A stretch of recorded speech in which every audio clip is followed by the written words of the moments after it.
my name is Mindy Johnson, and welcome to the 2021 Spark Animation Festival.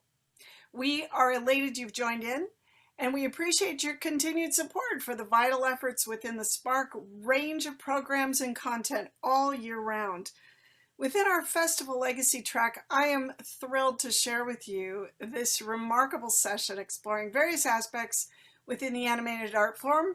And today it's my great pleasure to introduce you to one of the most visually brilliant artists working within animation ever. Ralph Eggleston, a multi-award-winning storyteller, animator, art director, storyboard artist, writer, director, and production designer, is known for his legendary work on virtually every Pixar film, as well as other great classics such as Fern Gully, The Last Rainforest, The Simpsons, Garfield, and so much more. We are so fortunate to have this master of visual artistry join us here today at Spark and to take us on an in-depth exploration of visual development within the cinematic art form. So enjoy and take in the brilliance of this legendary artist. Ralph, we're in your hands. Thank you, Mindy, and thank you, Sparks, for inviting me to give this talk. I worked on this quite a few months, as I was telling Mindy, and it's such a vast topic. The more I got into it, the bigger it seemed to get. And so rather than talk about talking about it, I'll talk about it. How about that? So I'm going to share my screen now. There's an analogy I like to use when discussing the importance of visual development. The engine of a car is extremely important. It won't run without one. But I'm not sure how many of us buy cars because of how cool the engine looks. We want it to be good, we want it to be fast, we want it to be efficient. But for most folks, it's just not what lures them to buy a car. Most people are swayed to buy a car by what it looks like, both on the inside and on the outside. The car's no good if the engine doesn't work, but the first impression is what captures our imagination. Visual development is like that. Building a functional engine is like production. Inspiring with the form is like visual development.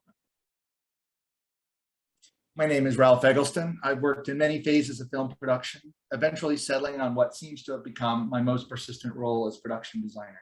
In that role, I've had the privilege of being part of the creation of some fine films and to work with some of who I consider the most talented artists and filmmakers around. One part of my job is both doing visual development and prepping the research and hiring others to do visual development as well, both within the companies I've worked for and externally with freelance artists. I once heard a story about a producer who frowned upon the process of visual development. They were afraid it might sway them too much. That's the point. The creation of visual development artwork is a process that uses all the tools available through illustration to sell an idea clearly to the audience, which can include a director, a producer, or any number of other creative contributors in the creation of a project. You're hoping to lodge in a visually inspired, inspiring, and efficient and expedient manner images which excite the imagination and help establish how best to present telling a given story. Before I go too far, I'd like to thank all of the artists whose work I've utilized in putting this presentation together. I made a valiant effort to identify as many of them I could in the time and space allotted. No doubt, I left out hundreds of other artists whose work I admire and had important impacts on the films they contributed to. What is visual development? Rather than settle on a single definition, I'd like to discuss what are some of the uses and expectations of visual development. The creation of inspiring visuals with unbridled creative freedom to help find the tone and best presentation of a story idea. Visual story development prior to pre-production that helps explore key visual guideposts for the story being told. Visual haiku. World building and character development. A method of creating artwork that helps sell a film or idea. A messy, in many ways, unquantifiable process. What visual development shouldn't be. A way to distract from the really difficult job of tying up story issues. Use it to help solve those issues. An overly precious, unchangeable process focused on the art over the idea. A tool expected to dispense with the really time-consuming, difficult, and challenging aspects of translating a look into 1,000 or more shots. A magical process that will solve your every problem.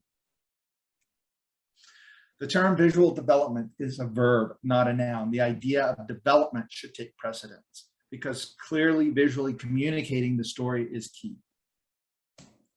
When visualizing a movie, the question is the same as when you write a story. What is the purpose in telling this story? What are you trying to express? Thorough research is key. Discovering little details you can utilize to your advantage in unique ways that can help ground your work and help the audience understand it. Working from your imagination alone can lead to painting yourself into a corner, working harder to explain the idea to the audience than is necessary and with less genuine surprise. While the internet can be a great tool for research, it's only a starting place. I remember looking at a class of work of students at a school once. The skill level of the artistry was amazing, but I kept seeing the same range of ideas presented. This was because they all did research using only the first few pages of what they found on the internet.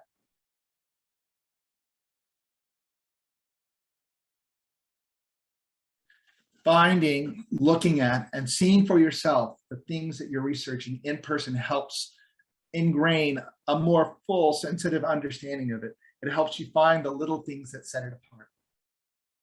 And if you're designing more fantastical things that don't exist in reality, finding the elements of what the audience might immediately grasp is important. There must be a human grounding to fantastical ideas for the audience to relate to. Distilling and caricaturing this research simply into a handful of visuals that excite an audience's imagination is the challenge of visual development. Visual development is far more than merely an illustration of a script. The strength in visuals is the immediacy with which they excite the audience's emotions and imaginations, and how they contribute to helping build a sense of their anticipation so that they are able to relate quickly enough to concentrate on the characters in the story. Strong visual development piques the emotions and imagination and is as much story related as art related. The idea of showing versus telling in film and in animation in particular is as true now as it's always been. Story is not king. Storytelling is king. What you show, how you show it, and when you show it is as important as what you don't show. Most importantly, the audience matters. And as you begin planning how to modulate this information over film time, having a wealth of visual development and the time to think it through can be invaluable in helping make your storytelling intent clear. Why visual development is important. Visual development means a lot of things to a lot of different people. Focused discipline with the emphasis on the word development is a key to its successful use. Film is a visual medium. Our day-to-day currency in production are visuals. Having images to refer to that inspire and inform everyone encourages productive collaboration and creative problem solving. Pushing the boundaries of visual style in a story-appropriate manner while contributing to the audience's understanding of the story is key. Pretty pictures are nice, hang them on a wall. Visual development is a means to an end, not the end result itself. While it's fun to look at and appreciate the work done by so many incredible artists, make no mistake, virtually none thought of what they were doing as anything more than a means to an end. The research, the thought and the planning, the execution were all in the surface of bigger ideas, whether it be fine art, architecture, theater, theme parks, gaming, or film. I thought it would be good to cover very briefly some history of the uses of visual development. Visual development as a tool has been around a long time. Humans are naturally more attuned to visual response than to the written word alone because it's been around a lot longer. Seeing the world around us and reinterpreting it visually to others has been a tool of communication for millennia. These drawings by Georges Méliès describe to his craftspeople what he was after in making his fantastical films at the turn of the 20th century. Wilfred Buckland was the first credited art director in Hollywood, having designed sets for Broadway and continuing his work until 1927. William Cameron Menzies got one of his earliest jobs doing artwork for Douglas Fairbanks Sr.'s film version of The Thief of Baghdad in 1924, directed by Raoul Walsh. Menzies threw himself into producing a room full of artwork that put the actor character at the center of the action. More than technical illustrations of a set, they were illustrations of a world and a story as the audience could perceive it. His role on Gone with the Wind in 1939 encompassed planning out in every detail the extensive designs of the film. A film of this size and scope for that era, especially considering it had 5 separate directors, called for a singular vision. Menzies provided that for the producer, David O. Selznick, who upgraded the recognition of his contribution to the film to the credit of production designer. Dorothea Holt Redmond also worked as a key illustrator for Menzies before branching out onto other film work and eventually as an Imagineer at the Walt Disney Company. We'll talk briefly about the Walt Disney Studios, where the idea of visual development really took off. Some of the earliest visual development artwork done at the Walt Disney Studios was part of their production process, storyboards, very practical. The scripts were developed hand in hand with the visuals, with visuals leading the way.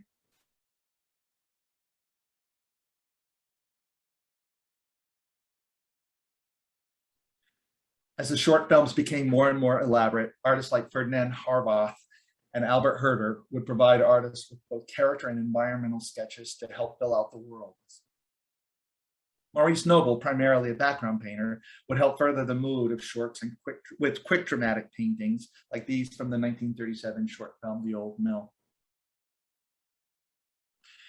Albert Herder was the first full-time artist hired to do nothing but inspirational sketches, effectively a one-man visual development department. His draftsmanship was impeccable and his imagination never failed to inspire. The artistry he brought to Snow White helped establish the fairy tale tone that is a signature look of the early Walt Disney animated features. Illustrator Gustav Tenggren also worked at Disney and is most noted for his European flavored illustrations for the feature film Pinocchio. Like Albert Herder, he was allowed to let his imagination run free, but his focus was more on environments than character.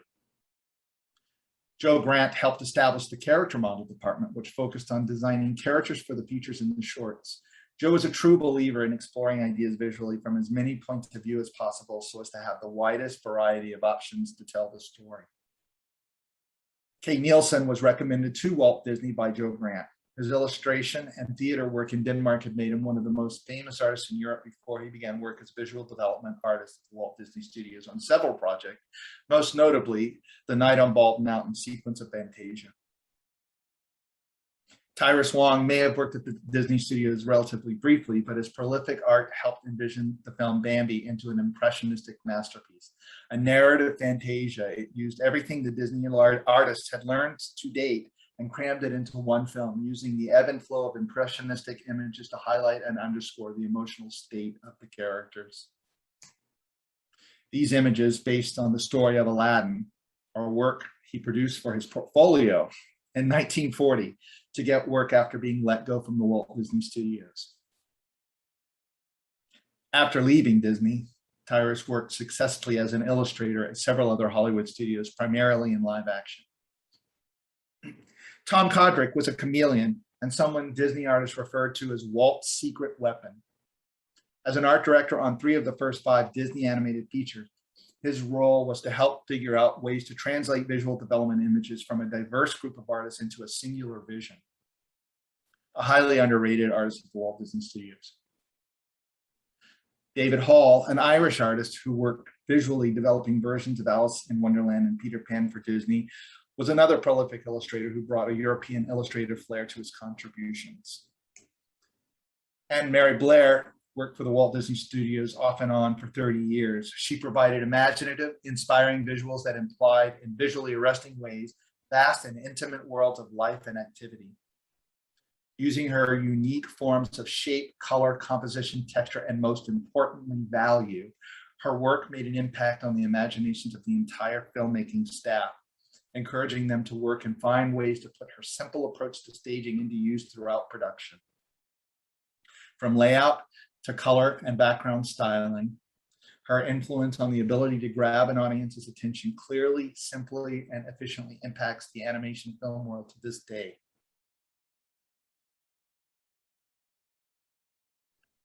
Ken Anderson, who along with A. Kendall O'Connor worked in the vein of Tom Kodrick, figuring out ways of getting what they could of the inspirational artwork onto the screen in a way that serviced the story and characters.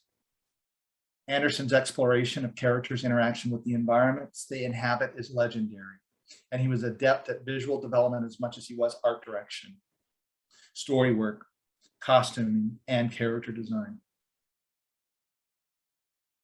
Studio-bound and fantasy films. Live action films of the studio system of the first half of the 20th century provided every need of a given film and could be created under one roof, from screenplays to design to construction, filming, editing, scoring, and post-production. Great designers like Jean Decoeur Sr. continued the thorough design process established by William Cameron Menzies with his vivid illustrations that carried Hollywood into the widescreen era of the 1950s.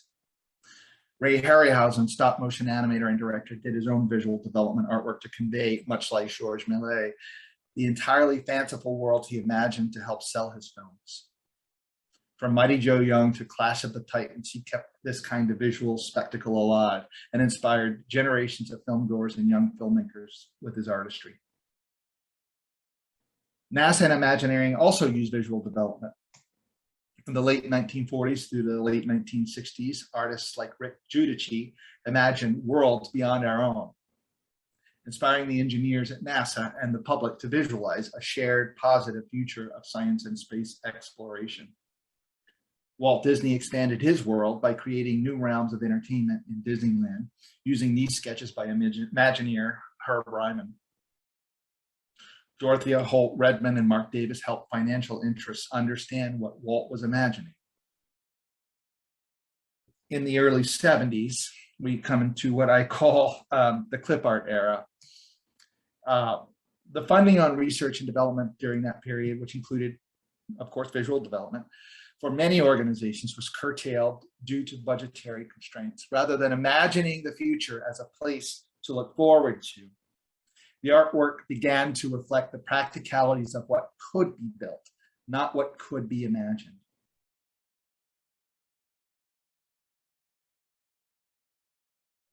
A version of this mindset even settled in for a while at Imagineering, where fantastic artists were limited by what they were told the organization could afford, not by their imaginations.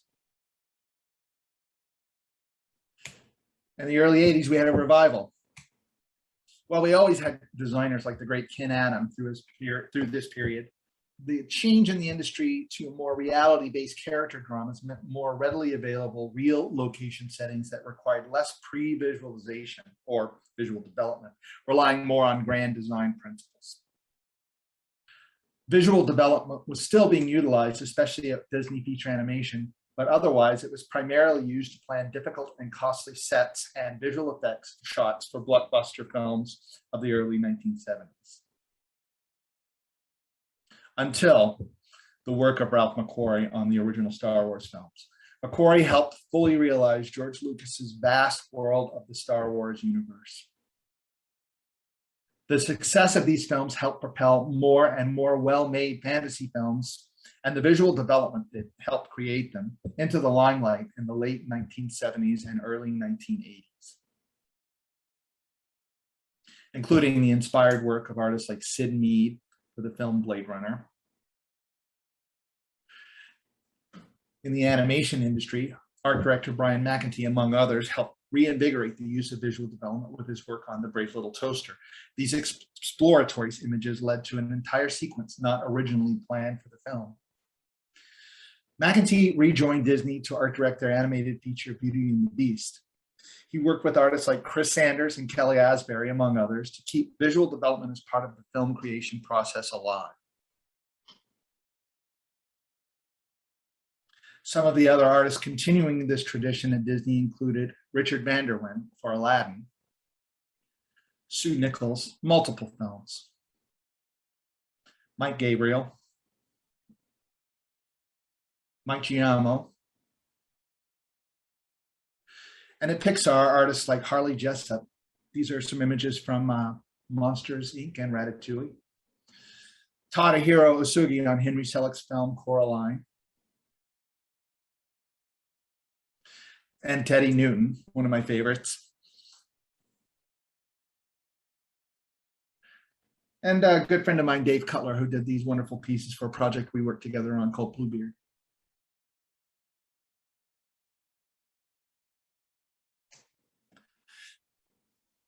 Now I'm going to talk a little bit about my experiences in visual development. I can't pretend to understand everyone's process for doing and utilizing visual development, but I can give a small glimpse into the process on several films I've worked on. For this talk, I attempted to not stray too far from visual development into the realms of production design and art direction, but it's not always easy to do.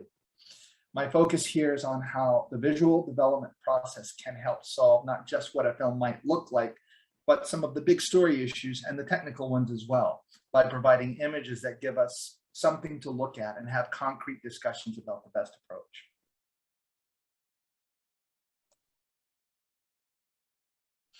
I started out primarily as an animator, always wanted to be one.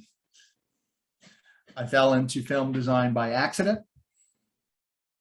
I was very, very lucky to learn from the trenches how visual development influences production. And working into visual development is a lot of fun and it's very hard. A thick skin and a sense of humor helps. Each of the examples that follow show a fraction of the evolution of ideas as they're conceived, illustrated, communicated, changed, recontextualized as the telling of the story falls into place. My first real world experience with visual development for a film, aside from some bits and pieces on shorter projects, was working with Bill and Sue Croyer on Fern Gully, The Last Rainforest. Originally hired as an animator, I was doing storyboarding and some early design work.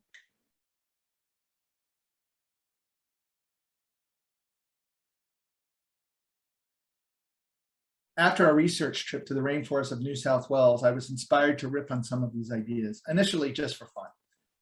Not much more than what would be seen as full color storyboards, I soon found myself with the job of art director.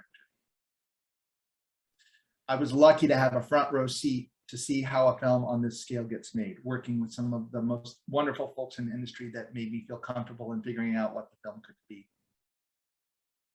While my work was at the time best categorized as visual development, a lot of what I did ended up being broken down into color keys, which gave our layout and background crews general guidance and color and lighting ideas for individual scenes and shots. Having gotten into the industry primarily as an animator, figuring out this role was challenging. But to this day, I can honestly say I learned more about the meat and potatoes of making a film with this opportunity than I ever thought I'd get. And it led to a whole new world for the skills I was gathering. As the film started solidifying, I began doing little, very rough pastel sketches and putting them in story order and taping them together. Marked along the top were sequence numbers. More than anything, it was a tool to help me keep the big picture modulation of color value and light in mind as we contended with the details of production.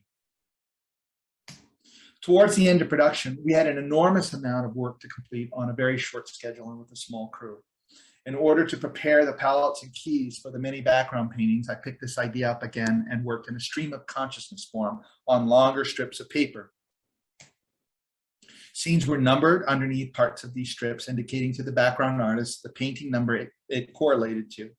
They were grouped by similar palettes, so as many backgrounds could be of a similar color and value could be produced together for consistency. While this has clearly moved into the realm of art direction, it was an important tool to help get things done. But this idea led me to furthering this approach on future films. Toy Story was my first foray into computer animation, and I had a lot to learn. Not only was I having to get my head around the story and design of the film, I had to learn an entirely different language to translate those visual ideas into the technique of CG. Very early in the development process, we had a meeting with some Disney executives. I had been hired as the art director, and they wanted to discuss design ideas about the film. I was coming from a traditional animation background, and that was what they were used to at Disney Feature Animation. Our team had some storyboards up and a handful of pieces of visual development done by artists, various artists, including myself. Their question to us was, what will this film look like? As we were still trying to get our heads around the project, we responded with great circumspection. The story would tell us what it needs to be, what sounds like a non-answer answer, but turns out to be quite a truism. The main thing that inspired us was working diligently to view the world as much as we could from the toy's point of view. One example of visual development helped alter an idea, plussing it at every step, was the Pizza Planet setting in the film. Originally, it was set at a pizza hut, but there were legal issues in using that name with Pizza Hut. This painting by Bill Cohn was the first visualization of the environment. As we were working out the interior video game area, this piece by Kelly Asbury was proposed as one of the games for Buzz Lightyear to hide out in. This led us to transforming the entire setting into something that was staring at us right in the face. Pizza Hut became Pizza Planet and opened up a whole new world of ideas.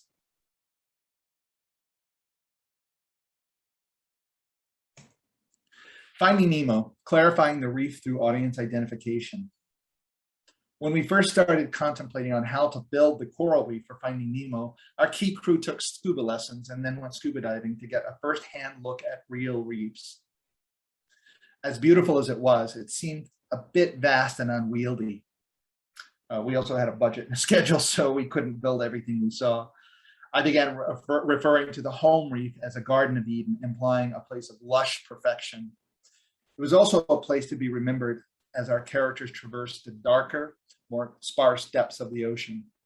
Our first few tests proved to be a bit busy and difficult to organize to direct the audience's attention. So we looked at landscape architecture and garden planning to help us solve this issue. Using repeated patterns helped us create a sense of comfortability for the audience so they could better pay attention to the story. It also helped us make the most out of the limited amount of coral we had a budget to build and render by helping us learn that the beauty of the reef came not necessarily from the individual coral, but how we grouped them and arranged them into pleasing the eye from region to region, with areas of rest and contrast to frame our characters. As we began to fan out a handful of freelance artists for the visual development, those ideas were the only general direction we gave them.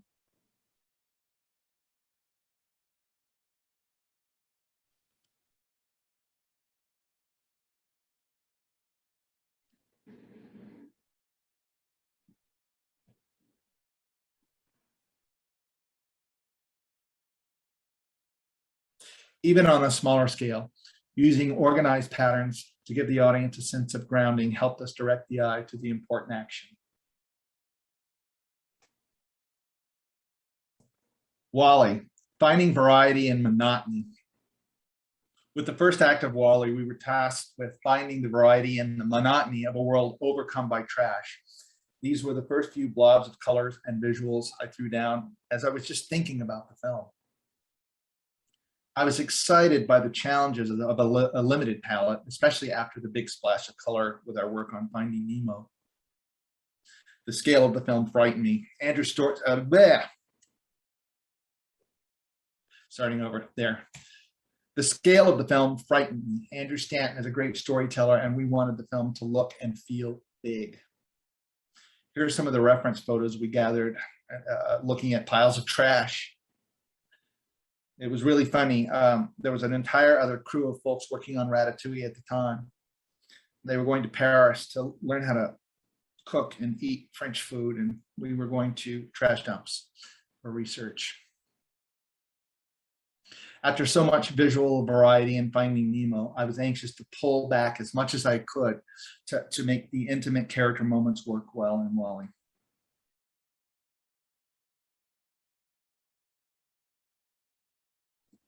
The great thing about spending the first 20 minutes of the film in a world with a limited palette was that any bold colors we chose to use took on more significant roles in the story. For example, the first time we see the color green in the film is when WALL-E finds the plant. And when Eve arrives, the color green takes on a larger meaning when she finds it. That was the proof she was looking for, that Earth could sustain life once again. It also finds its way into the final scene of the film as humanity is reestablished, represented by the explosion of greenery spreading over the Earth in the last shot. Next up, I'm going to talk about Inside Out. We did set out with some basic strictures. We had to find a structure for our visual development. It was evident early on with the idea, which was both simple and complex at the same time, that it could go anywhere. We did want to set ourselves some limitations, a framework for how to think about the visuals, and figuring that out, what that meant to us and what it meant to the story and to the film did take some time. The primary issue was setting up the contrast of the real world to the mind world. At the beginning, one thing I knew we'd have to contend with is the audience's ability to quickly grasp the difference between the mind world and the real world. We decided the mind world could be colorful with lots of translucent and light emitting and absorbing textures. The real world, however, would be hypertextural with hard surfaces and tightly controlled color palettes. It was easy to get lost in the details. There was a lot of story churn on Inside Out. It was a very, very simple idea, but complicated in execution, as anything that happened in the real world affected the mind world and vice versa. What does the mind look like? We did a lot of research, and while we were determined to focus on designing the mind and not the brain, we found lots of practical use in studying how the brain is physically created, and used much of what we learned to great effect. The folding of the brain tissue to minimize travel distances between neurons is like the shelving where memories are stored and transferred. Creating the world of Riley's mind was truly challenging. We started with a completely blank slate, working to find some basic grounding of what the world we were creating would mean to an audience.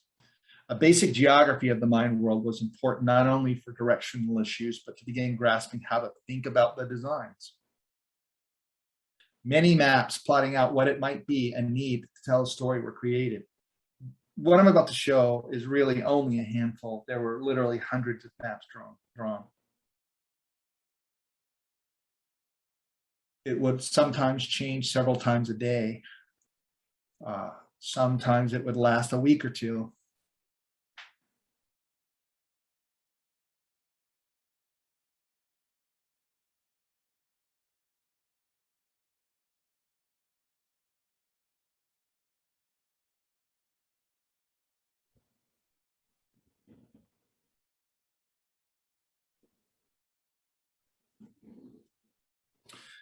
It wasn't about it making logical sense, but we didn't want to feel as though we were making it up as we went along.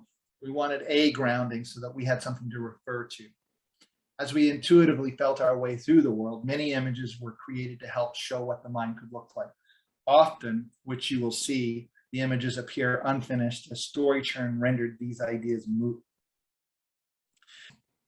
It was really a film that required you to not get overly precious with your work, because by the time you'd finished an image, it was set aside and we were on to the next idea. More than anything, we had to take all the in-depth research we had done, internalize it, and then let go of it and trust our instincts. The biggest challenge were taking the myriad of fanciful ideas and making them clear for the story and the audience.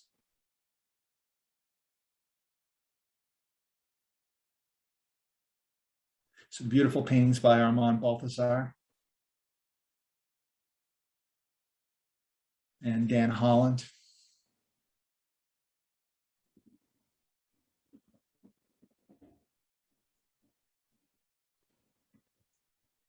These are versions of the mind under construction constantly. This was before the islands ideas.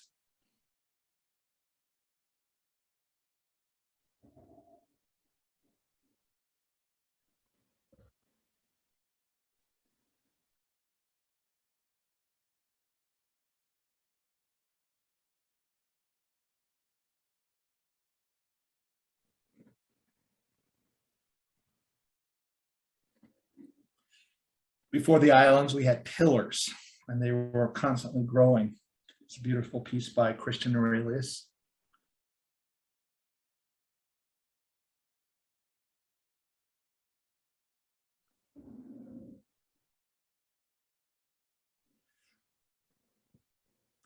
The same went for the interior of the mind's headquarters, where the emotions lived.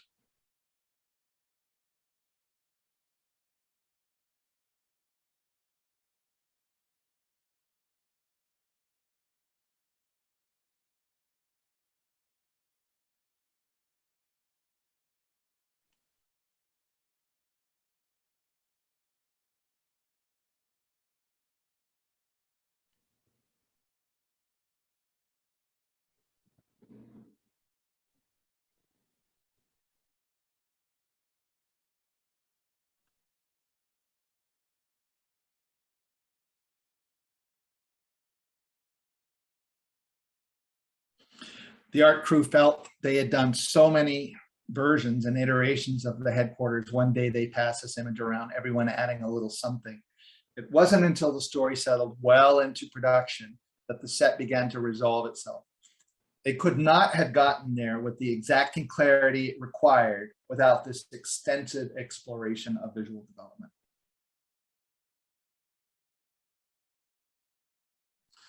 In this early drawing by Ronnie Del Carmen, the idea was to store memories in a jar. It was a very, very fun and clever idea, but it evolved into something that we felt was a little bit more organic. Dewdrops on spiderwebs became a reference point for us. They felt more organic and delicate, more like a memory.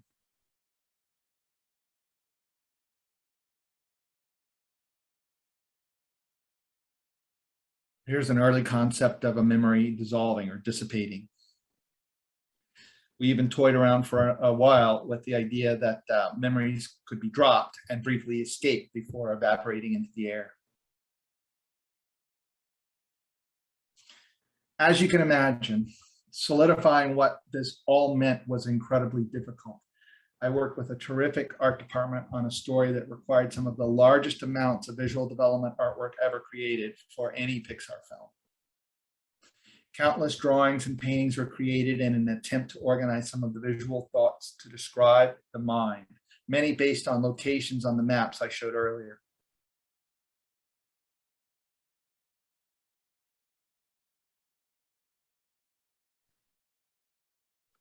Each painting here represents a moment in the ever-evolving storytelling aspect of visual development during the creation of a film.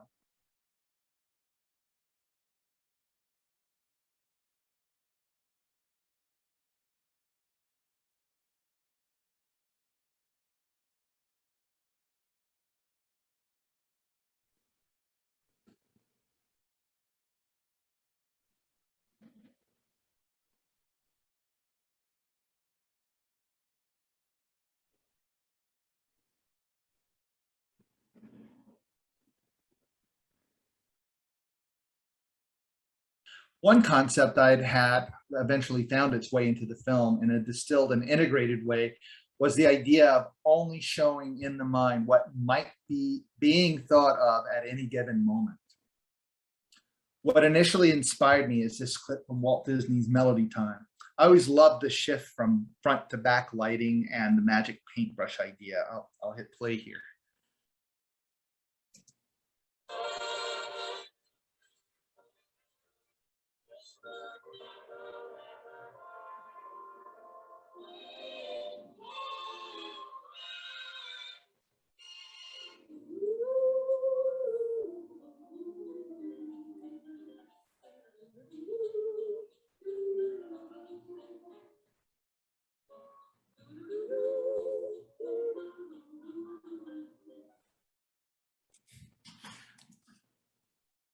So what I want to show is the transition from an early idea into its practical application and integration into the story and into the storytelling aspects of Inside Out. So this is the original idea. I quickly roughed these out. They're incomplete, but with the idea intact, suggesting that since joy was made of energy, she might provide lighting for the settings around her in a way that would make them appear with greater or lesser detail depending on her mood.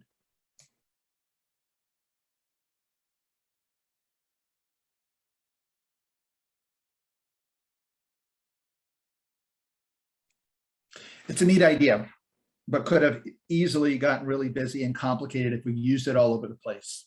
It did, however, eventually lead to an idea for unveiling the Mind World headquarters. Since the storyboarding of the film was progressing as we bounced visual development ideas around, they were often character-centric, less details in the settings, as the design of headquarters was still evolving. When it came time for Riley Joy to be born into consciousness, I thought back on that idea and suggested that maybe that's how we could reveal headquarters to the audience. Over the weekend, our DP of lighting, director of photography of lighting, Kim White, and one of our key lighting artists, Michael Sparber, put together this quick, dirty test as a proof of concept.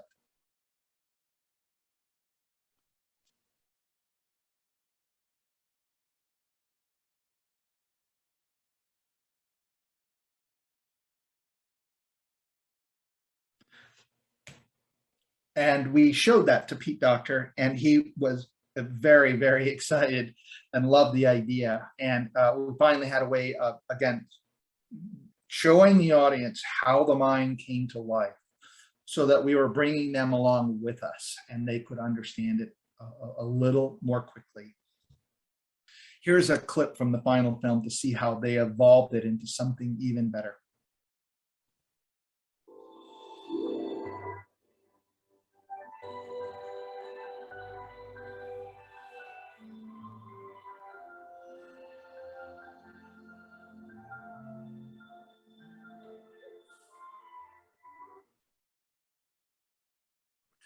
It's a great example of everyone on the crew working together visually to plus an idea to surprise and envelop the audience.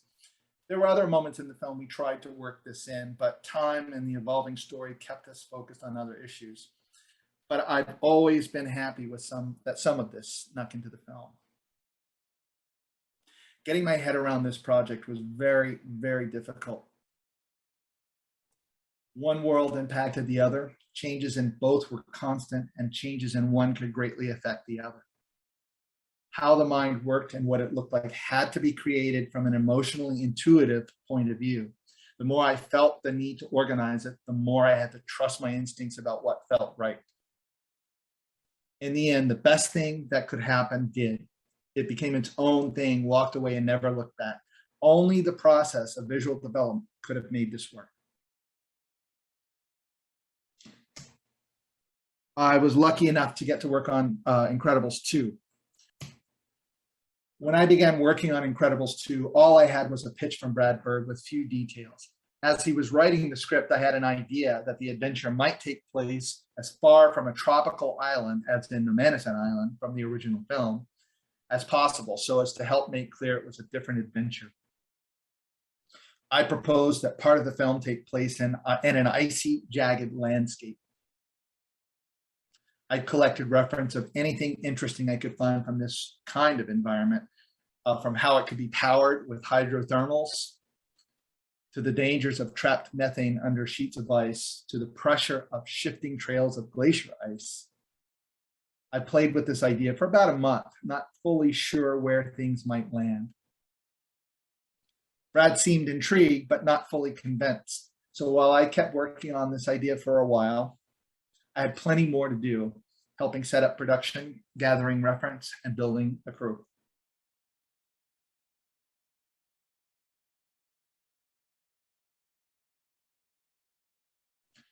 Just as I was wrapping up some of these images, the film story took another brief, unexpected turn, back to Nomanisan Island. The bulk of what we were going to see, we'd seen before in the original film, but the sets would need to be expanded and updated from the original for their new purposes. This included Helen freediving into a volcanic vent that led to the rocket launch facility from the first film.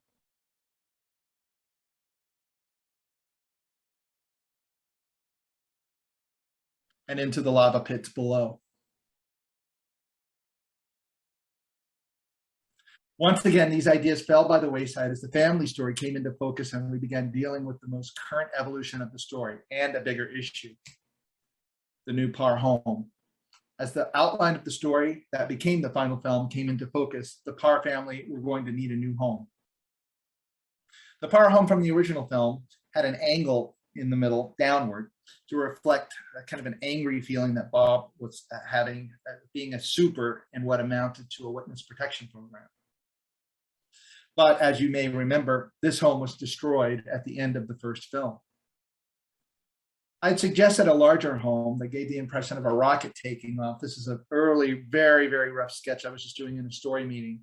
I hadn't done much more than this, but Brad felt it was too much for the family, too big, too fancy, all of this other stuff. He wanted a bigger house than what they lived at in the original film, but not that much bigger.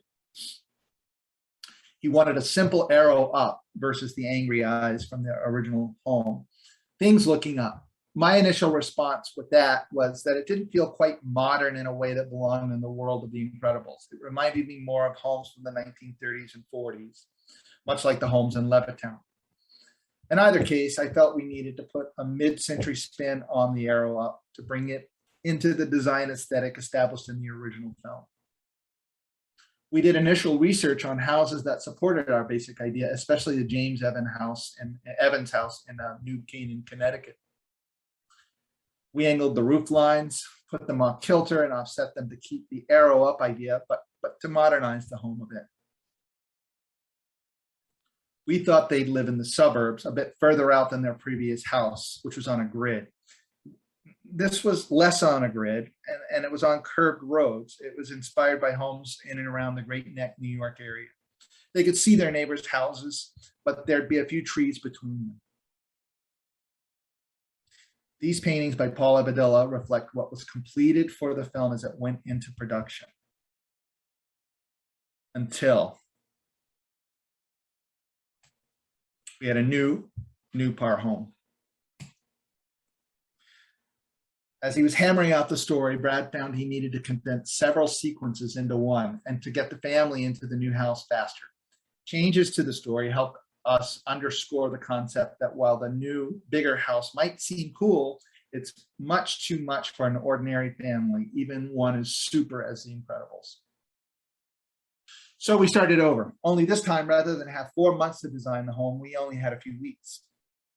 We scoured books for pictures of large homes overhanging hillsides. Richard Neutra, Oscar Niemeyer, and Craig Aylward were influential.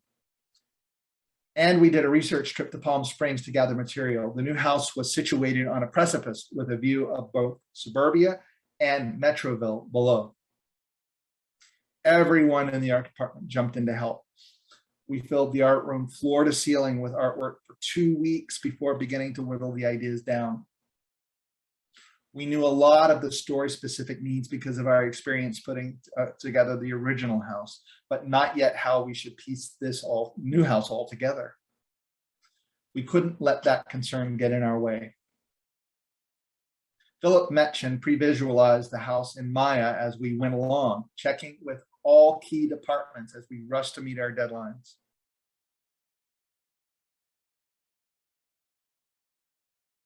Spring water ran through much of the house and the surrounds. In the end, the house was a great contrast between the closeness of the Parr family and their unease with their place in the world.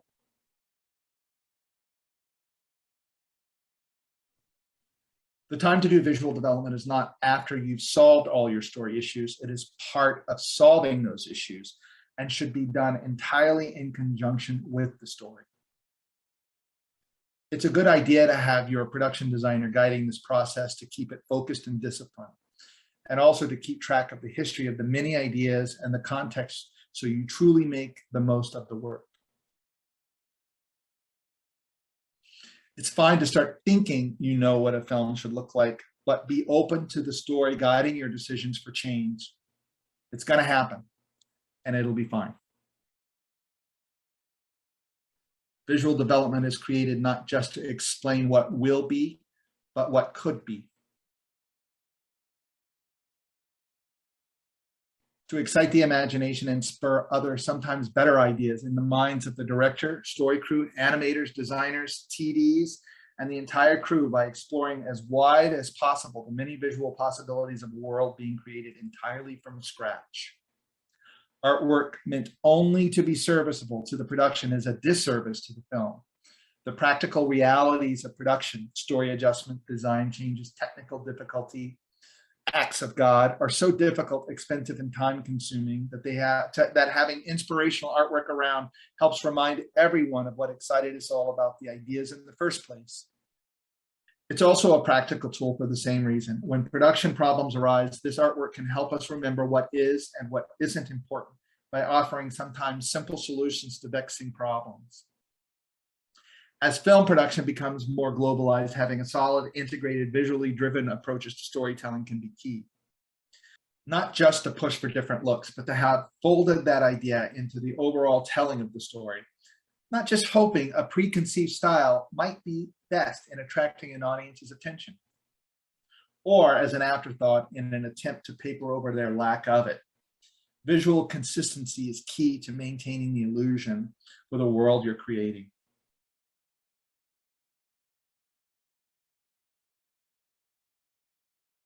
The immediate visceral visual impact of strong images such as these are an endless well of inspiration during the slow, detailed, often difficult days of production. If you aim for the stars, your chances of getting there are far greater. One very last thing. Hang it up. As you are building a library of visual development artwork and ideas for the film, hang it up. Making it available for everyone to see, even if it's not final or approved. Having the work live on a server somewhere, even if everyone can access it, is not enough. It must be used to permeate and inspire the imaginations of everyone on the production. Hang it up. Show people what you're aiming for. Someone may have a better idea or a better way to get there. Thank you. Well, I'd like to welcome everybody to this Sunday sessions of questions and answers with all our special guests. We've had a great day so far, and now at this time we're going to be talking with Ralph Eggleston. And many of you know Ralph Eggleston because of his career at Pixar, designing various projects and all kinds of work. And along the way, he's won Academy Awards, he's won Annie Awards, Lifetime Achievement Awards. So we'd like to welcome Ralph Eggleston. Thanks for joining us, Ralph. Oh, thanks. And thanks for Spark Animation Festival for inviting me. It's a real pleasure. If the audience hasn't seen this session that you did, that great keynote on visual development, the history of it, the art of it, it's just a great presentation that you've done. Thank you so much for creating that for us and for putting it out there for the public. Yeah. That's really nice. Yeah.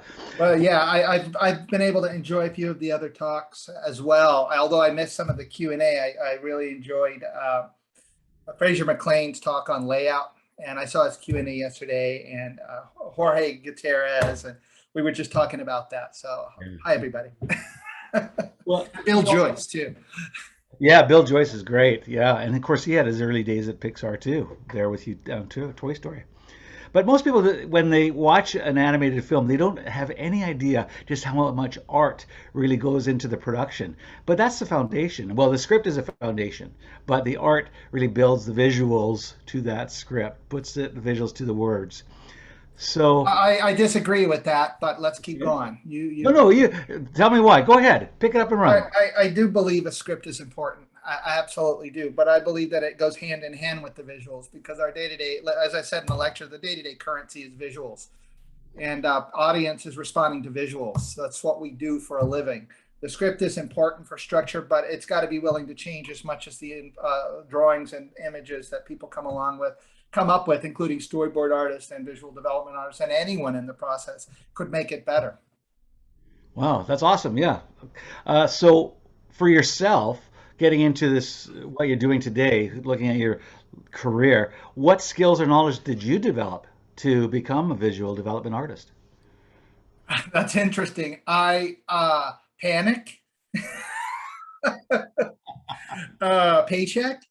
I always wanted to be an animator. This is true. I always wanted to be an animator, and I was an okay animator. I was never going to be like one of the greats. But I love animating. You know, it's fun. You know, but in the industry at the time that I got into the industry, there was work, but it was here and there. And I ended up working at American Film Institute on a live action film and doing some commercials and a couple of movie titles on my own.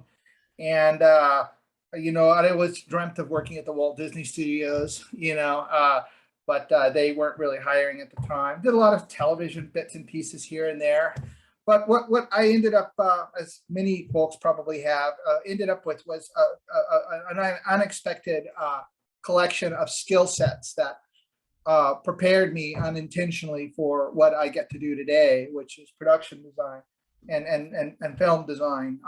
I've art directed and production designed and animated a lot, but not in the computer ever actually. So I think that was it. I mean, when you've got to figure out commercials and you've got to figure out clients and you've got to do you know, 30-second animated Keebler commercial in a few days. You learn how to do stuff fast and figure things out, and you're animating your own effects and writing your own X sheets and taking the camera, figuring that out. It was a lot, you know, breaking down sets for a live action film, how to turn a down street of Los Angeles into 1970 Saigon, you know, that was a challenge, you know. So, when you start a project, do you work with traditional media? Or I do, and I still do. I definitely have moved over to painting on the computer quite a bit. It's convenient. It's less messy. Yeah. But I have gone back and forth. I worked on a project in development at Pixar about right before COVID, and I said I'm going back to traditional media. But I switched it up. Instead of using chalk pastel, I was using oil pastel. And I still work on gouache, but you know, when I'm working and I need to get a bunch of stuff done, it's just quicker in the computer. However, I do start out with drawing. I draw.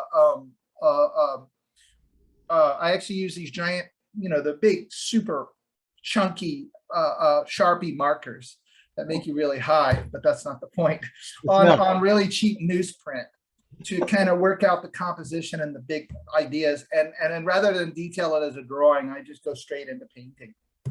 Yeah. I can paint me into a corner a little bit sometimes, but I feel like the more detailed of a drawing I do, the more detailed the painting's gonna want to be, and it slows me down. And I get caught up in the small things instead of the big picture. So I try and keep it as broad and as loose as I can and focus on values and color and the idea, so.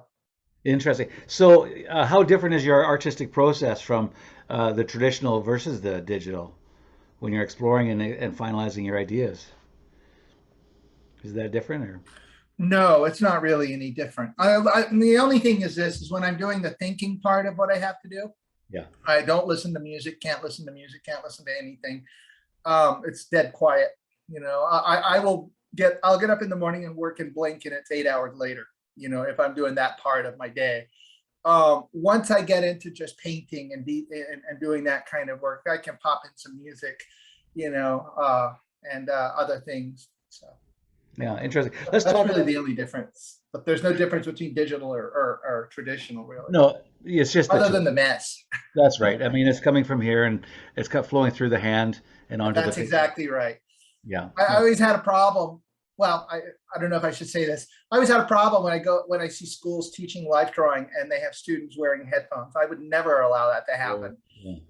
Because it's not about learning how to draw, it's about learning how to see. And I think that dead silence is really important for concentration. So good point. No, I like that. I'll get in trouble for that one, but no, I think that's I agree with you because I'm one for silence as well, and it allows my focus, right? So if that's what it does, right?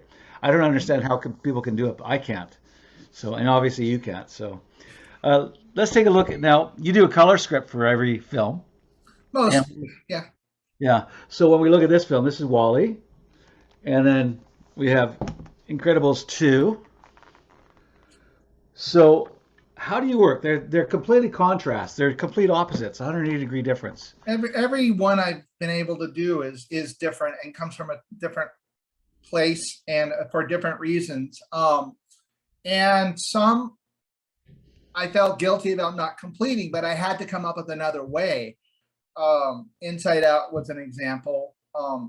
And Wally was an example where Act 1 was pretty well thought through in terms of the story and the character. Act 2 and 3 dramatically changed during the course of production, and I really couldn't keep up. So the notion of, I've talked about this before, the notion of doing a color script for Act 2 and Act 3 of that film kind of flew out the window because there's just not enough time. I did for the very, very end of the film, but for a majority of it, what I had to do was, and it turned out to be an advantage. What I ended up doing is blocking out the Axiom spaceship and building in locations and making sure that there was contrast and color and also ideas behind each of the locations in terms of the color we chose and the ideas that we utilized. What I didn't realize, I was doing that because I had to get things to lighting very, very quickly. What I didn't realize I was doing was separating the world of the Axiom, which wanted to control everything, very much like going to Disneyland or a theme park, where it's not about what you want, it's about what they want you to want. And so they design it for you to think a certain way or choose certain paths, or, you know, and it turned out to be, wow, that actually makes perfect sense. That's what by and large would do. And it kind of, you know, it reminded me that when you're doing that kind of stuff in any design work, designing from character, you know, I mean, I'm coming from character animation. I love that. And really finding the character in what you're doing and the big picture idea. So every film is slightly different. The Incredibles 2, one of the challenges, we had a terrific lighting director of photography, Eric Schmidt. What I wasn't as used to in the process, even at Pixar, was the idea of I forgot what they call it, but for lack of a better term, the realistic lighting. You know, it's not realistic. It's somebody's idea of realism, but it's what it is. And it can get you things that look pretty cool pretty quickly. It's harder to cheat, much harder to cheat, which I'm much more used to. But I wasn't going to worry about that. The idea on lighting for Incredibles 2 was able to get there a lot earlier. We were able to do it with our previous sets and start plotting lighting so that by the time it got to animation, they had lighting, something in there. And although I did do some broad strokes design, there was no color script per se, because we really were flying by the seat of our pants. We had a full year taken off of that production. And from the time we actually started to the time the film was in the theater was 2.5 years, which was the second shortest film production I've ever worked on at Pixar, the other being Toy Story. That's because we didn't know any better, you know. So yeah, every time was a different approach. Knowing what I know now about how lighting can be there earlier in The Incredibles 2, I would have probably worked things a little bit differently. But we had such a great DP, Eric Schmidt, that you know, he made it so easy. You know, I didn't worry so much. We talked generally, and even some specifics with Brad, and then we kind of got something up and got his responses, and just kept moving forward. I do think you need a plan, though. I'm not a big believer in throwing everybody in a room and just show stuff and iterate until the cows come home. I don't believe that's productive or helpful. But I do believe that you do have to have some sort of either specific or broad plan before you dive into it. You know, I've lost your. That's me. I was muted. There we go. I apologize. So what's your process when you're making the color scripts? This is a question from the audience. What's your process for making the color scripts? What was your thought process throughout to make sure that the film had the right mood for each scene? So, yeah. Again, depending on the film. Yeah, film is different, right? Yeah, like you said. Every film is different. Yeah. I never liked reading scripts anyway. I've never worked on a film that had a script when I started. I liked the idea of the director telling me the story.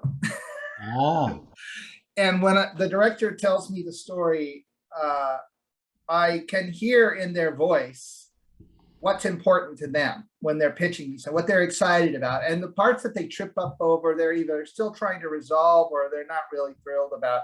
And so I kind of pick up on the broad strokes. And if I'm able, I like to do the color script at that point without any details of the movie coming, you know, these are not color keys. Color keys come later. This is the big picture thought of what the lighting means to the story, the character of the story, and the big picture framework of the story. For example, in Inside Out, which I talk briefly about in the talk, it's the idea of two separate worlds and the audience being able to identify when we cut from one to the other.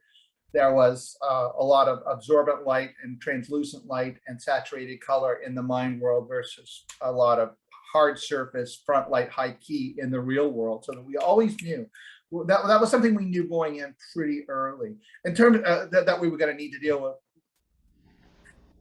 Doing a color script on that film was next to impossible because I tried several times to start, and every time I did, the issue was that anytime something changed in the mind world, we had to deal with the real world component of it, and vice versa. So trying to think through that was very difficult. So I kept it as broad as I could and ended up basically doing color little studies, and then I would put them on a big board, and when the story would change, I would either move them around or change the palette for this to make sure it worked with the real world or mind world component, depending on what I was trying to contrast. So Well, that seemed like that Inside Out seemed to be one of the hardest projects you've worked on. Incredibles it 4.5 was. years, but this is what, 6 years in creating, something like that? It was 5.5 for me. Yeah. Probably 6 for Pete Docter, the director, and then Ronnie Del Carmen, correct. Yeah, that was a very difficult film. It's taken a long time for me to be even able to talk about it. In recovery? Kind of, in a way. I mean, they all have that to a certain degree, but that one was really difficult because I'd never been, I don't know, I think this goes for a lot of folks on the crew and even Pete. We've never worked on a film that asked us to trust our instincts so much and change that instinct 5 times a day for 5.5 years. It was very trying, you know, and it was because we could beat it to death with logic, but when the film and characters tell us it needs to do this, then you got to let logic go and trust your instincts and trust that the emotion, literally the emotions that we're dealing with, are telling us this is the right way to go. How does it feel? Rather than it was more about feeling. It really was. And that's, you know, you got production schedules and parfait charts everywhere telling you this has got to get done by Friday. You know, it's hard it's hard to be creative now. And I want 5 more ideas just like it. Yeah. It's really difficult. Oh, yeah. Well, I know in your keynote, and again, the audience should go into the production session and see this keynote that Ralph's produced.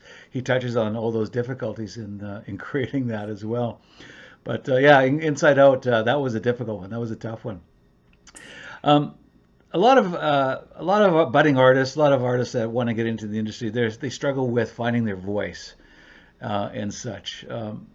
What advice would you give to artists who are trying to find their own voice in their art and such? You know, I'm not sure I know how to answer that question exactly. I think it's, I don't think, I mean, if you want to be a fine artist and finding your voice, that's great. But finding other people's voices is good too. And that's what we have to do for a living is we're not there trying to put our thumbprint on a movie. We're there to let the movie become its own thing, hopefully. It's not even the director's thumbprint.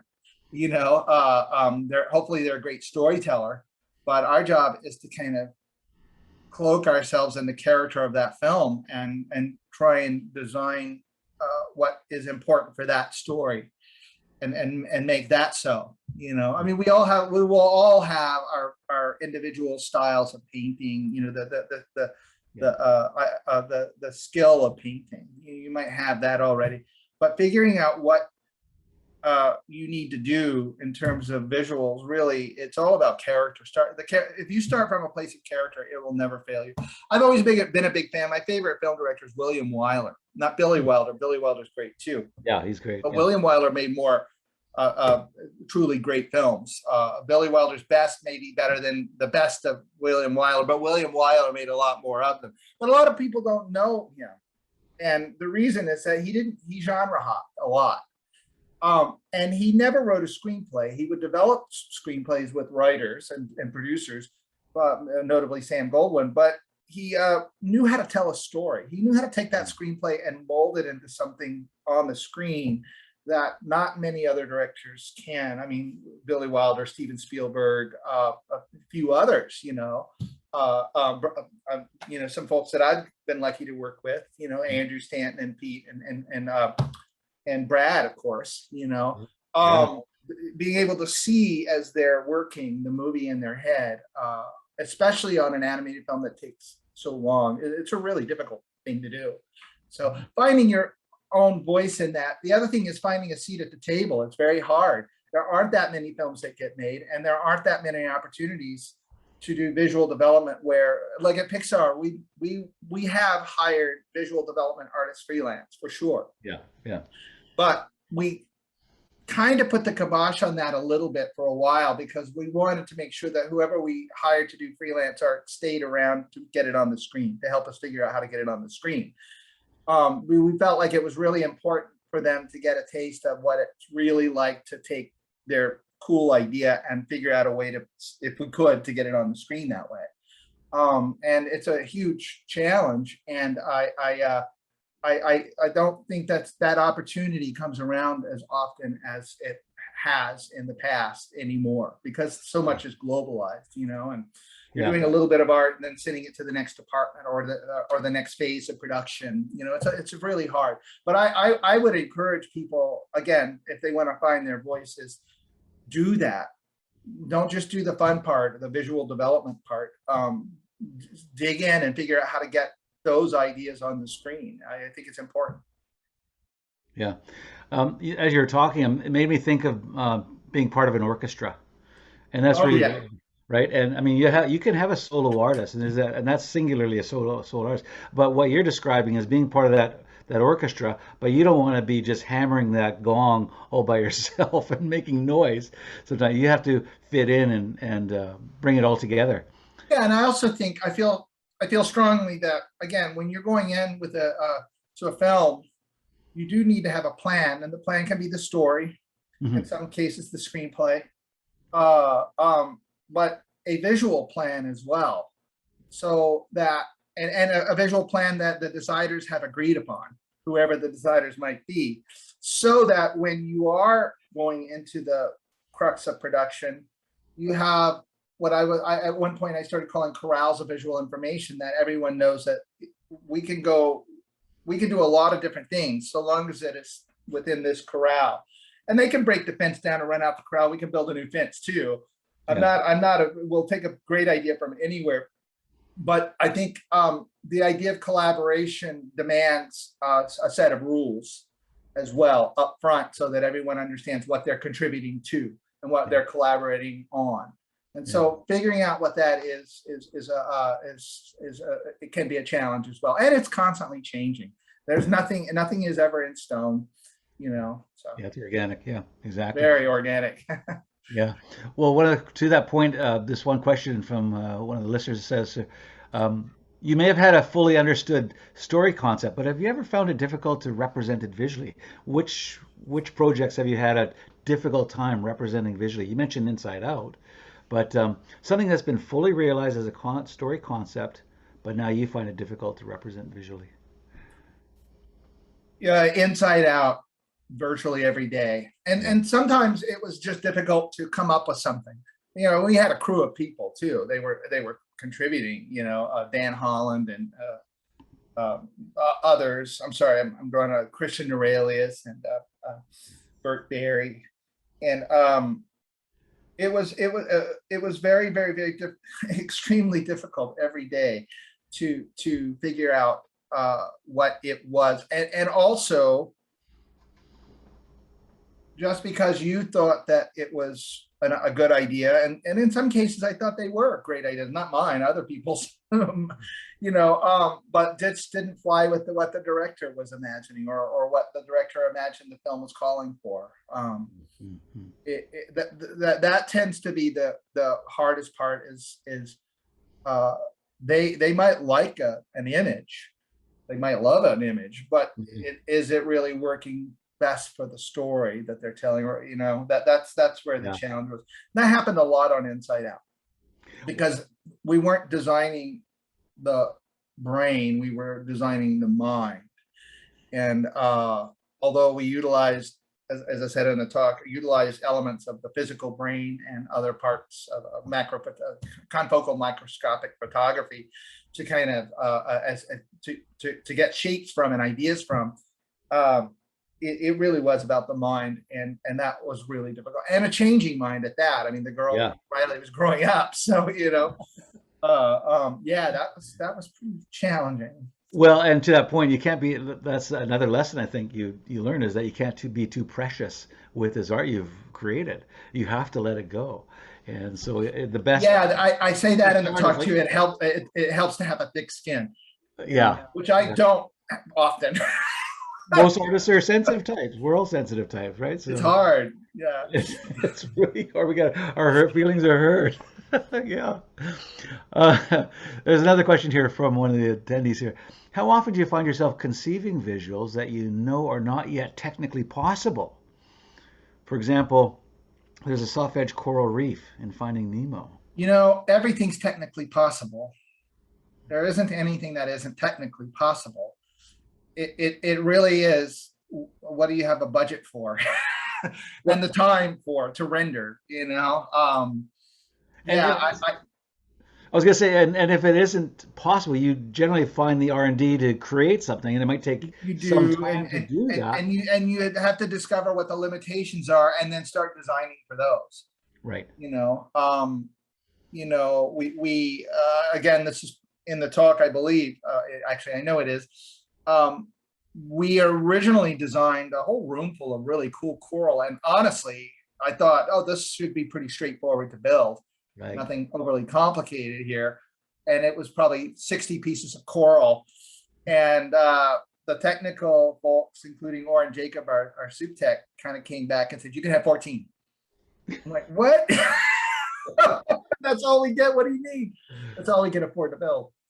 And that's kicked us. So we had a wonderful artist working with us, Chris Bernardi, who he was a keyboard player on the road for Jimmy Buffett. But he knew how to play jazz with the shading tools, texture tools that we had at Pixar. One of the earlier artists that we had that could really freeform with this stuff. And he would take 4-pointed spheres and just make loads of different coral with it very easily. And it was and it had its limitations. We couldn't get too close to it, And then we were discovering, okay, so how do we make our handful of coral look interesting? So then we learned about landscape architecture and flower arranging, and started figuring out how to, that not only was it more about how we group things, that gave us the impression that there was more there than there was. But it also helped us figure out how best to direct the eye in a cacophony of shapes and colors that is. Right. Yeah. So what's going to pop out of it? Yeah, we did some early tests of which I thought I had. I was going to put in the talk, but I didn't have them handy. But yeah, that was, that's what we're figuring out in pre-production. So yeah. Well, it's amazing how nature can inspire other parts, and like you said, like you're looking at the flora, and it's inspiring the underwater. It's amazing. It is. Where we get our inspiration from. You were talking about film, and you obviously are a great film historian as well. You have a great understanding of your role personally, but people's roles as well.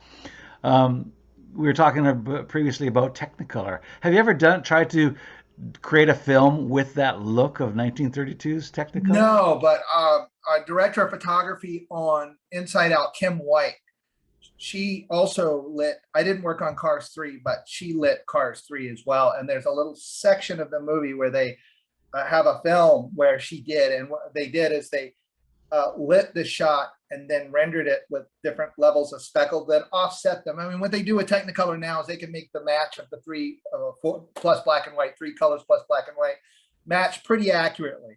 They couldn't do that in the 30s. Everything was slightly offset, and it gave a shimmer to the image that you wouldn't get if it was perfect. And so she was able to do that in Cars 3, and when I saw it, I was blown away. Yeah, it was pretty cool. But no, I've not gotten that opportunity, so that would be fun. Well, you mentioned these letters. How did you get these letters from Walt Disney or Roy Disney to these guys at Technicolor back in I asked one thing that's nice about working for the Walt Disney Company is that you can get to meet people in the business history archives. Oh, And they had these. So I was able to kind of get some of those letters. Again, I was doing a lot of research on Technicolor, and I gave a talk at the Museum of Modern Art for the 100th anniversary of Technicolor for Josh Siegel, the gentleman who runs the film. He's a film curator there. So that was a lot of fun, you know. yeah. Well, This is just interesting to me. It's one of the things that's interesting about it, and the reason I was, sorry, I'm going to jump back. No, please. Is I once saw a chart, and I'm still trying to find it again. I don't know where I saw this photo. It's just driving me crazy. We had to do something like this on Toy Store because we didn't have, the technology was just beginning to exist for us to translate what we saw on the screen to what we got on the film color-wise. And Sharon Callahan and our DP and I became kind of the arbiters of this color yellow becomes this color yellow when we're on film. Right. Well, they had to do that for at Disney in the early Technicolor days as well. They had charts that showed them this color red when you paint it with this particular light comes out this on Technicolor, and so they would have to learn how to translate backwards to their paintings the saturation and the contrast that worked best for what they were doing on film. Interesting. They knew the result. So, where do we start? To get the end result, yeah, and it really was kind of a crapshoot sometimes too. We always had trouble with the color orange. Orange always looked fine on film, but we could never tell what it looked like in the front end. It always looked kind of a pinky flesh, kind of a mauvey flesh color. But on film, Technicolor, all the way through the process, it became the bright orange that we wanted. Right. And some colors acted weirder than others, mainly orange, and blue was pretty stable, and green was weird. Green's weird in the computer anyway. So just throw out the greens. Who needs them? I'm not a color hater, but they're difficult to deal with. Well, it's interesting, yeah, because the guy that sets the color script is like annoyed with green.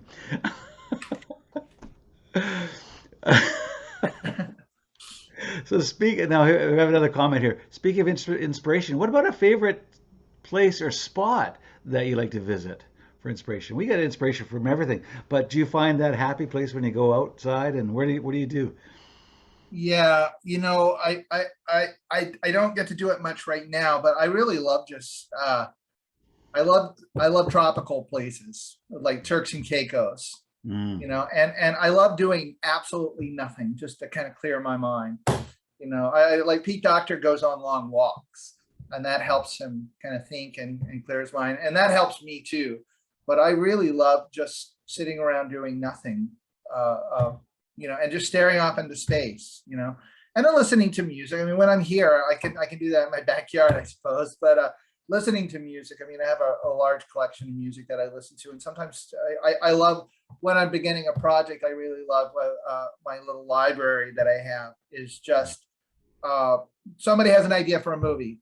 So I just listen to some music, and I just sit in my library and I just pull out books that have nothing to do with that movie and just start looking to see what's there.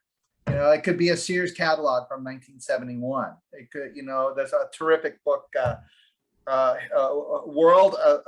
history of naive art that I love from Hungary, that just jam-packed with mostly not that interesting paintings, the little bios of the painters, but they're all self-taught, and there's some really cool stuff there. But I just find it visually interesting just to like shake my head up, you know? Yeah, so. Yeah. Another comment or a question from Patrick here as an attendee. So was there a film that you worked on in which any part of your design ended up sparking changes in the script? How about this? In this sense, did you ever create a design where people said, I want to see this as a film? I want to see this moving forward. I love this. Those are two different questions. Yeah, they are. But yeah. I can answer them both. Yes, I have been in instances where something that I or someone in my crew came up with that has shifted the story. The idea of the plant in WALL-E was there, but the idea of pulling back on the color and letting that be highlighted as a theme was something that I was encouraging that we go with. So there's no green in the movie except for the plant. And then, at the end of the film, it's just really, we really pulled. I think there was one shot we had to rush through for a trailer that we had a hint of green in before we had that idea, and it's in the movie. It drives me crazy, but we tried to dampen it down in color timing, so there's that. What was the second one again? Oh, that the in Incredibles 2, we talk about this in the talk a little. We get Brendan McGarry, our one of our art directors on Incredibles 2, and I gave a talk about this. It's literally about the house. We had finished building, not just designing, but building the Parr family home for the Incredibles 2. We had made some other suggestions, and Brad really wanted something pared down. It's more of a bigger than they had before house, but definitely suburban home. And we had really pushed for a much bigger, grander home, something really like out of their league, really.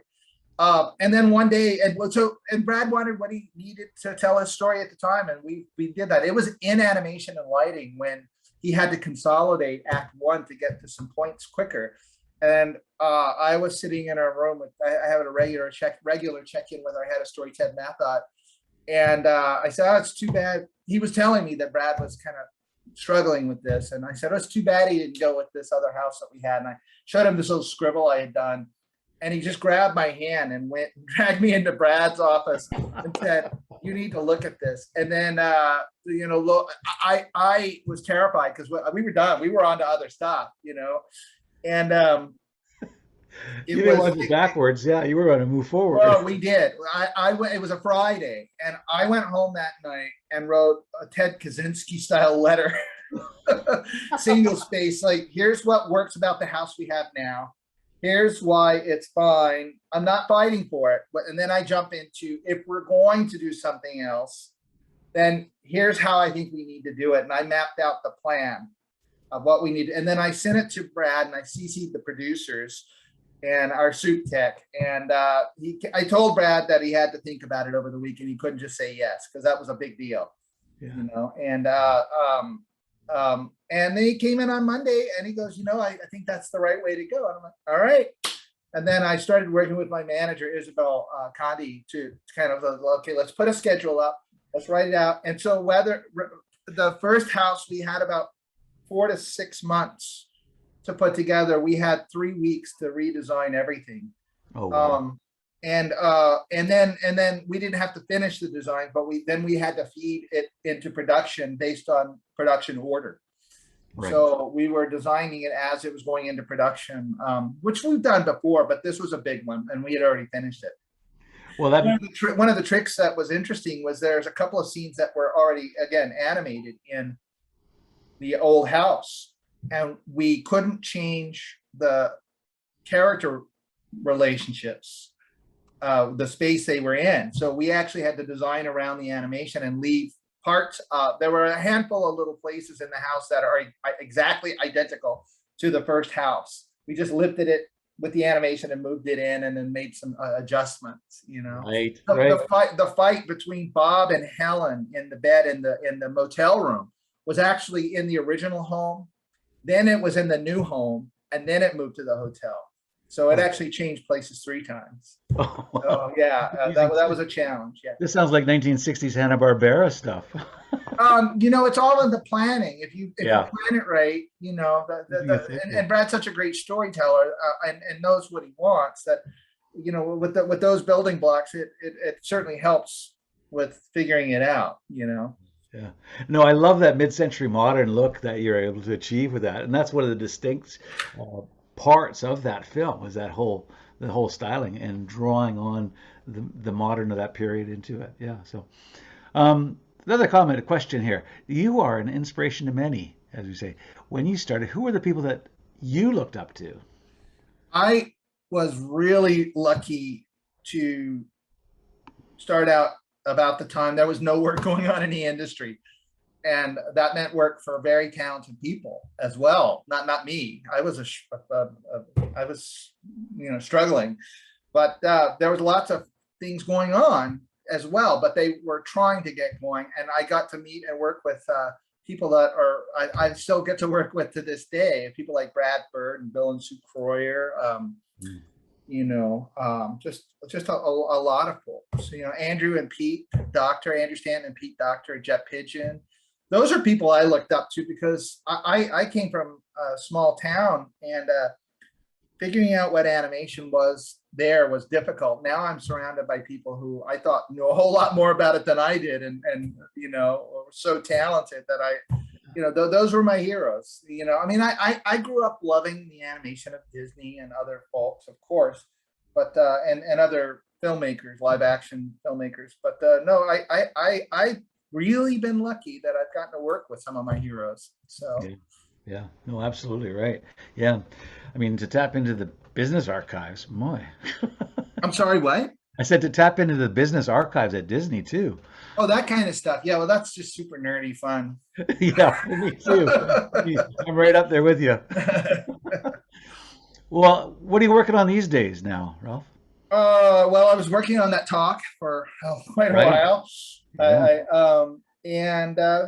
I'm working in various projects in visual development at Pixar. We're still not going in. There's some folks going into work now, but with COVID, working at home for me has been fine. I meet with the directors and they pitch me stuff, and I just kind of come up with crazy stuff. So, in a weird way, I've come full circle. In this case, I get to do the fun part, but I don't have to worry about getting it on the screen. So I on one hand, I really enjoy that, but I love production. So yeah, but it's also fun to let go of it, just to kind of like come up with some crazy stuff and lay it out there, and really work with some of the new production designers that we have at Pixar, and kind of mentoring not officially, but I want to help them out as much as I can, not in what to do, but maybe how to think about what they're doing and how to approach it. So.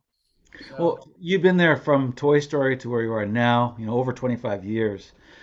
So the changes that have taken place in the studio, not just in growth and culture and such, but technologically, what observations can you make about that?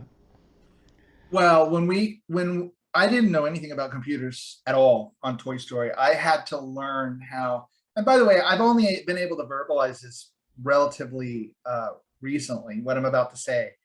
And I don't mean to sound rude when I say it, but when I started Pixar, they had brilliant people there, brilliant folks that I work with to this day, with, theoretical physics PhDs, and, and they were writing the software and building the hardware to make Toy Story as we were making the film. I didn't see that. I just saw people I enjoyed working with, but I was drawing images with Bob Pauly and Tia Cratter and Bill Cohn and Robin Cooper. That was the art department. That was it. Yeah. We were drawing pictures to hand to people. I come from hand-drawn animation that I thought might have better visual skills than they did, and in regards to how to translate this flat image into the third dimension. I had a lot to learn. I had to figure out how to verbalize an image to people who were better about wanting to understand the third dimension of this image. Yeah. That was a huge challenge, and it turned out, again, it was another skill set I still have in my back pocket, is the ability to do that. What's great now, of course, is now we've had several generations of people and tools. Now it's back to where I was in traditional animation, where I could just talk to almost anyone working on a film, and they understand exactly what I'm saying. Yeah. In terms of this visual, and we want to plus this, and I want you to take it to somewhere else, but this is a starting place. Let's go. So yeah. that kind of collaboration we're able to have now is a lot better and a lot more free. Because the tools are better and the people that use the tools are better, and a lot of the folks that use the tools aren't coming from necessarily from a math background. They're coming from an art background or a film background. This is great. This is the big leap. So. Yeah, the language, everybody's speaking the language now, whereas before it was like learning that language, and now we all speak it. Yeah. So most of your work has been in animation. Have you done any live action production design? I did briefly on a project at American Film Institute for the photographer David Hume Kennerly. but they weren't paying me, and Brad Bird was going to pay me. So I left that to go work on a project called Family Dog as an animator. So Oh, on the TV series. Yeah. no, on the original episode for Amazing Stories. I did Okay. not work on the series, no. Oh, okay. Yeah.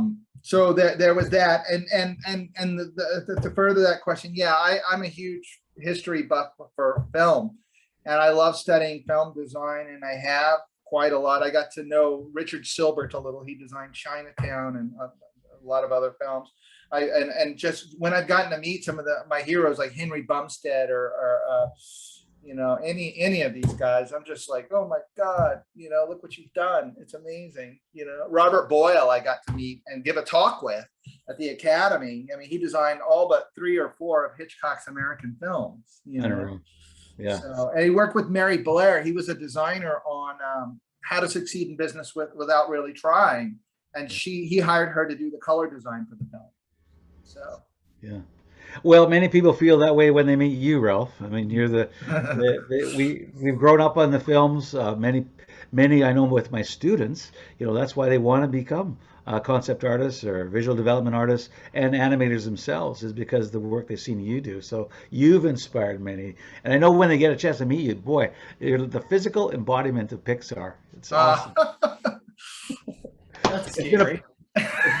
It's been a real pleasure having you here. It's been a real pleasure. Again, thank you so much. You know, I appreciate you guys asking me, and I'm glad I got to do the Q&A part. Originally, I was going to do, I think there was going to be more live of the talk, but I am so glad that I was able to separate the two, you know, and just focus on the Q&A part today. And we'll always have that keynote. So this is a great example of your work and talking to others. And again, I encourage everybody to go on the conference sessions and watch it. Thank you so much, Ralph. We'll keep in touch. We look forward to seeing you again.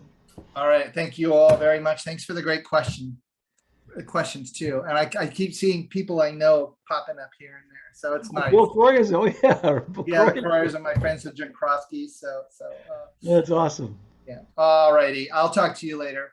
Stay safe. Bye-bye.